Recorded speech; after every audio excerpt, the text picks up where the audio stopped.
आपने बहुत ज़बरदस्त सवाल किया कि स्वाब किसको बोलते हैं, इनकी फ़िज़िकल शक्ल क्या है, गुनाह किसको बोलते हैं और इनकी फ़िज़िकल शक्ल क्या है। ये बहुत अहम क्वेश्चन है। मैं कहता हूँ कि अगर इसी बात की हमको समझ आ जाए तो हमारी ज़िंदगी हसीन हो जाए। आपका सवाल कि स्वाब की फ़िज़िकल शक्ल क्या है और गुनाहों की फ़िज़िकल शक्ल क्या है इस्लाम के नुक्ते नज़र में। देखें,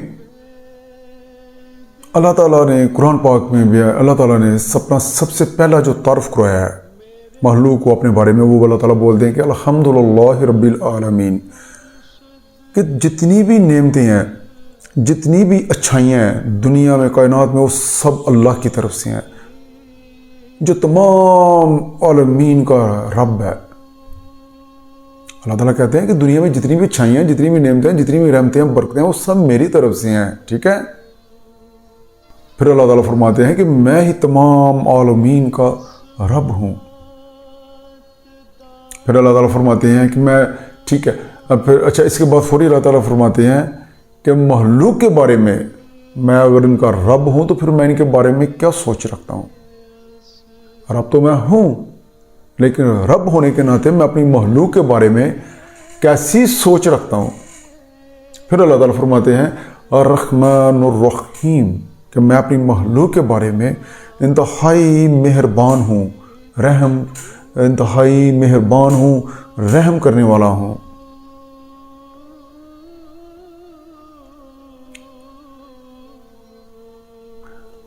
फिर सवाल ये पैदा होता है कि कलमा गो होते हुए भी, मुसलमान होते हुए भी, आज का मुसलमान दुनिया में दोज़ख की आंच को क्यों महसूस कर रहा है। कलमा गो होते हुए भी, मुसलमान होते हुए भी आज का मुसलमान दोज़ख की आंच को क्यों महसूस कर रहा है। कभी ये मसला, कभी वो मसला। हमारे हॉस्पिटल, हमारी कचहरियाँ, हमारी बिगड़ी औलादें, घरों में पड़ी हुई नचाकियाँ हमारी असल शक्ल पेश करने के लिए काफ़ी हैं। कभी फलां मसला, कभी फलां मसला, कभी फलां मसला। हम अगर इन मुसीबतों को, इन परेशानियों को तकदीर का हिस्सा समझ के इसको तूल देने की बजाय अगर अपनी करतूतों का, अपने गुनाहों का, अपने जो अमाल है, बुरे अमाल हैं, उनकी फ़िज़िकल शक्ल समझ लें, उनकी सज़ा समझ लें, तो यकीन करें कि 50% मामला हमारा वहीं पे उसी टाइम हल हो जाए। अपनी मुसीबतों को, अपनी मुसीबतों को, अपनी टेंशनों को, अपने डिप्रेशन को, अपनी एंजाइटी को, अपने हर बिगड़े हुए मामले को, अगर इसको अपनी करतूतों की, अपने गुनाहों की सज़ा समझ लें, तो यकीन करें कि 50% हमारा मामला उसी वक्त हल हो जाए।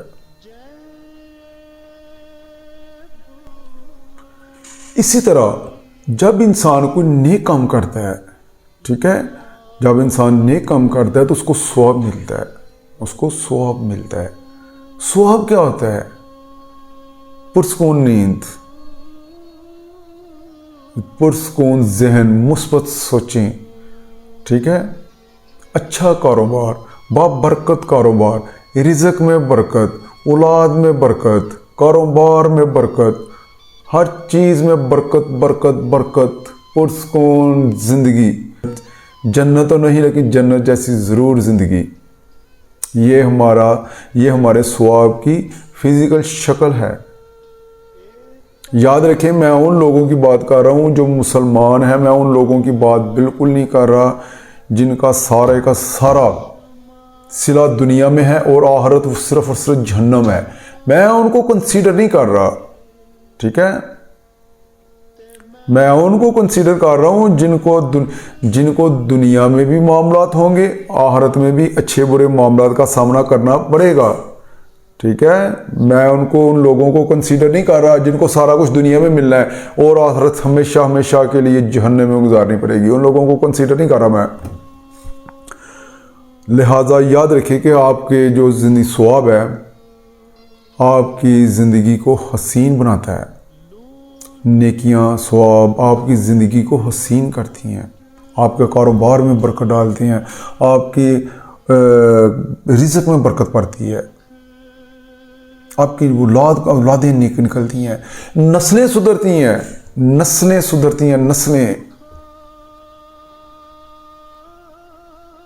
अल्लाह ताला ने कुरान पाक में अगर फरमाया है कि तुम नेकियों की तरफ दौड़ो, तो उसका ये मतलब है कि तुम नेमतों की तरफ दौड़ो।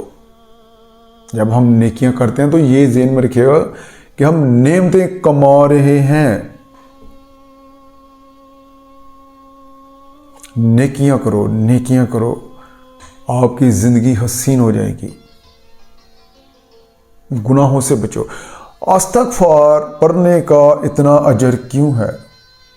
अगर आप कुरान पाक पढ़कर देखें तो आप देखेंगे कि इस्तिग़फ़ार की बहुत फजीलत है। हमारे उलमा कराम भी अक्सर इस्तिग़फ़ार की फजीलत पेश करते हैं, तो इसकी बहुत ज़्यादा फजीलत पेश करते हैं, और ये सच भी है। पर ऐसा क्यों है?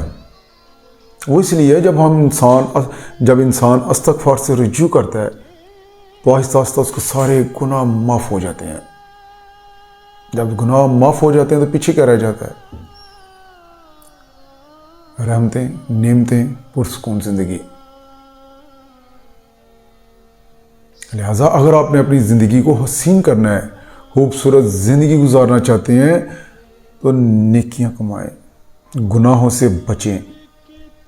हम अपने हाथ से ही अपनी ज़िंदगी को खुद बर्बाद करते हैं, अपनी नस्लों को बर्बाद करते हैं,